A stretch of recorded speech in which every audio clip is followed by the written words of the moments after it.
Okay, I don't know how to begin this topic, but something I'm interested in Conker's Bad Fur Day currently is a theme of asphyxiation, you could say. In the game over screen, for example, one of the game over screens implies Conker getting his fate that the Panther King has been promising of being used as a table leg. And this implies being asphyxiated. We hear him making sounds as if he can't breathe, and, his mouth has been covered over with, I imagine, rope or duct tape, whatever it is. So he's completely asphyxiated and stuck by this rope, sort of thing. Yes. Much better. I won't be spilling my milk anymore.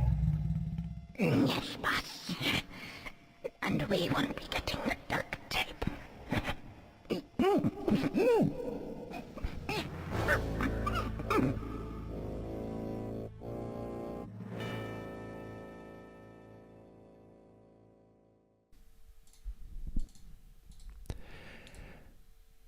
And there are just sort of instances of this. It's a general enough phenomenon that it really shouldn't be surprising to find many instances of asphyxiation, especially in a cartoon universe where I guess any Tom and Jerry cartoon will have plenty of people being strangled and things like that. It's a common sort of cartoon violence trope.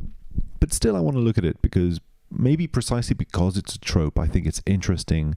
Its inclusion, I feel, is very present in this game, or I'd like to at least explore that possibility. So, for example, the bulldog at the entrance to Bat's Tower also he gets pulled on by the neck. He's got a rope, on his neck, and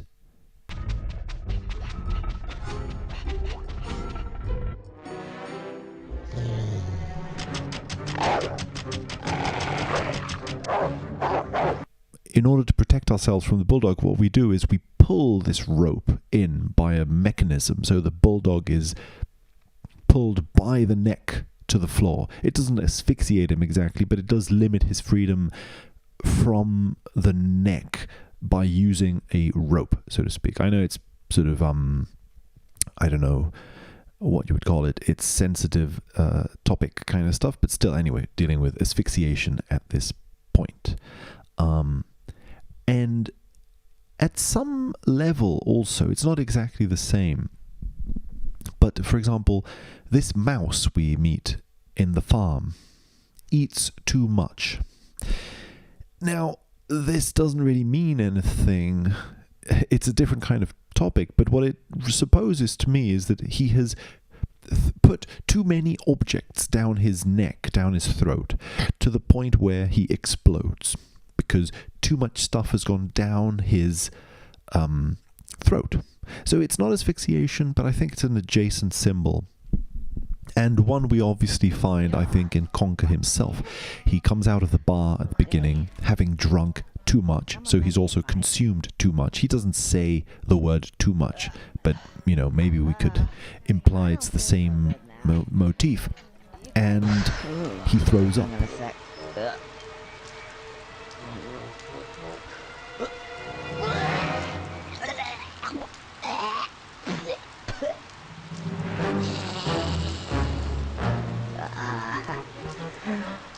Sorry about that, old chap.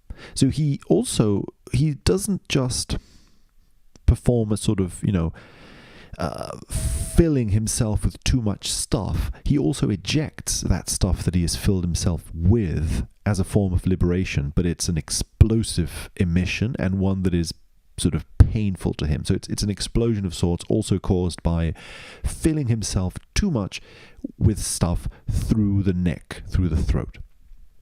Anyway, the Panther King experiences a similar kind of symptom. It's not really the same, but the Panther King feels a tightness in his chest because the alien is about to pop out. The alien that the professor has implanted him with, we suppose. And the alien pops out through his chest. So it doesn't pop out through his neck. It's not explicitly neck adjacent.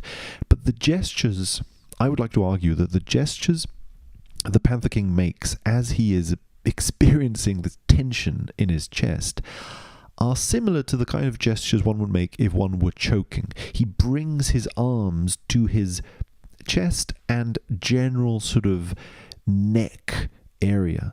So he brings his hands up to his neck and lifts his head as if he's experiencing difficulty related to air coming in and out of his body.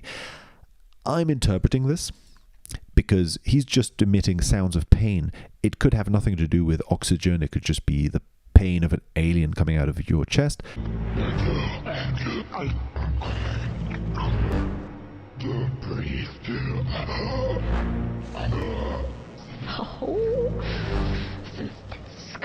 But, you know, if you watch the clip, I don't know if I'll include it, but if you watch the clip, there is a feeling of him experiencing sort of heavy breathing and this bringing up of the arms to the neck. Anyway, that's as far as I can argue on that front, I suppose. And a similar form of this, in a way, similar-ish, is, for example, the big dinosaur stone head in Ooga Booga relieves itself of all of its phlegm, of all of its mucus. Right, all that mucus comes out explosively. There's like an explosion of snot that comes out of him. So a bunch of stuff that might, presumably, have been blocking the entrance to his throat is ejected. And in fact, this allows us entrance into his throat. We're able to enter into his throat, into the throat of the stone being, because it's a door, it's a passageway into his interior, and we can collect items in there and stuff like that. So the story advances by moving into this beast. But the beast clears all that phlegm first. Strictly speaking, I think the reason we can't enter because of the phlegm is because the phlegm is slippery and we slip down his tongue. But so, you know, in any case, that's just an argument I'd like to make. Okay, so far we have talked about the bulldog being pulled on the chain, the Panther King being bursting out. I hadn't noticed before I made that bit of the video that he explicitly does talk about not being able to breathe, so I guess, you know, that's good for my argument. I don't know. Anyway, so what can we say about those bits that we've already seen? There is something I'm intrigued by, which is that as the Panther King begins to choke or to notice the symptoms, that moment is just after Berry gets killed. So Conker discovers Berry's been killed. He sees her under the ground. He lifts her up. He sort of realizes what is happening, the badness of what is happening, right? Something bad is happening, and at just that moment, the Panther King begins to show symptoms. That's classic sort of, you know, synchronicity in media, so to speak. Like, for example, when a movie sometimes has some big event, some disaster in the movie has some connection with the love story. That's an example Slavoj Žižek always gives, which I think is interesting. So sometimes, yeah, anyway, these sorts of ways in which these things happen, let's say, in art, right? And so here that seems to be happening, and it opens the question, okay, what does this choking of the Panther King mean in the context of Conker having discovered that Berry has died? Another thing then is when the bulldog liberates itself from the choke. It does so by, you know, the rope begins to tear because he's pulling too hard on it to liberate himself. And again, we get a similar sort of phenomenon. This happens when Conker denies the catfish people their deal. He'd made a deal with them that he would get a certain percentage of the money for doing the job for them. He's done a job for them to get some money back, and it has involved danger for him. And fortune. It is a fortune. I'll tell you what.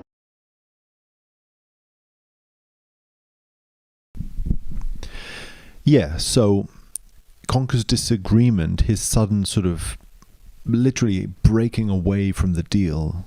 He's like, oh no, I don't like this deal. I'm breaking away from the sort of contract I had under you. It's unfair, so I'm breaking away from it. Boom, it breaks the rope. So yeah, the rope breaks under those conditions. So there's a sort of psychological quality to this liberation. It's a liberation from a rope, but it is also a liberation from a contract. So what could we say about this? I think that, therefore, right, that previous scene where his relationship with Barry essentially ends, right?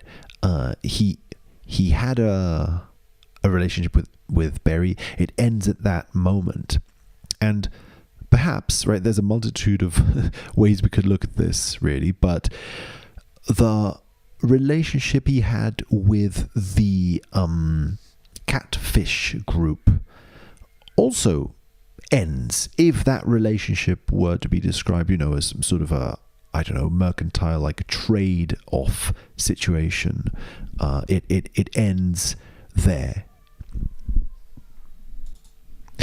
And other things we could say about this maybe is, for example, take that dragon, the Ooga Booga dragon statue that Conker goes into.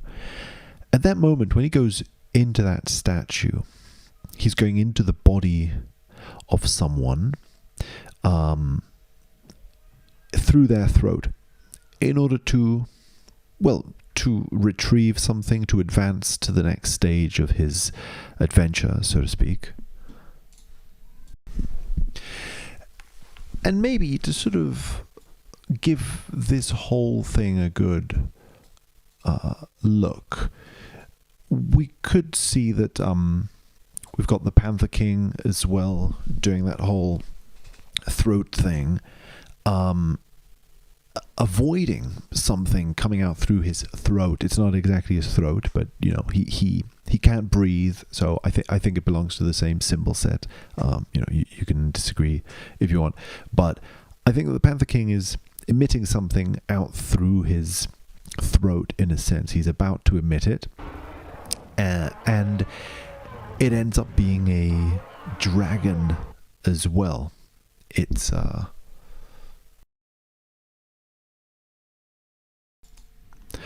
So, to continue with this then, what is a dragon? I think a provisional argument I'd like to make is that it is an alien. This alien, final alien, is a beast. It's an alien just in the sense, I think, of a beast. And the bulldog is also called a brute. There he is. Oh, look at him. Poo-poo to you, yes. You brute. A brute in opposition to the fine, refined kind of quality of the catfish, who, are sort of they are the ones essentially who call it a brute and who call themselves refined, blue-blooded, aristocratic, like elevated. And of course, that I mean, where to go from there is an interesting question. So we have this brute in any case. I think maybe the brute, again, is something that's being choked. And so, to continue with this, we're back here at the camera. So, the Panther King is choking. Even the great mighty Pooh is made to choke.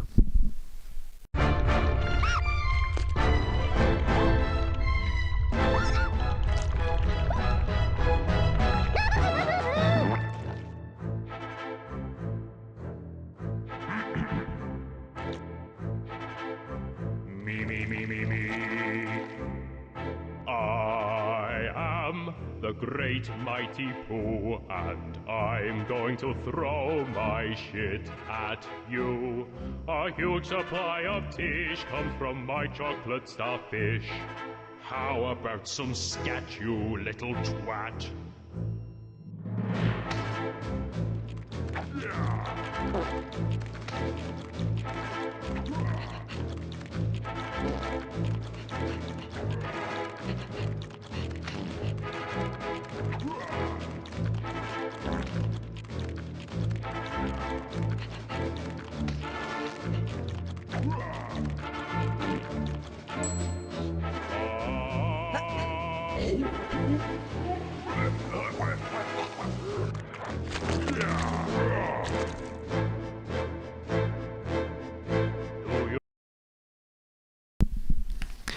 And even Frankie the Pitchfork is thrown into, well, he's thrown into a situation where he hangs himself with a rope. And that makes us ask the question, so what's happening here? Frankie has no neck of any description, as he says, right? So, how can we continue from there? So, he hasn't got any neck. A neck is being highlighted here, I think, as the thing that chokes when it has to be choked, sort of thing. And this happens because his friends have taunted him into doing it, right? Into killing himself. So why does he do this? Because his friendships are bad. His relationships have something to do with him, with his choking himself in a way.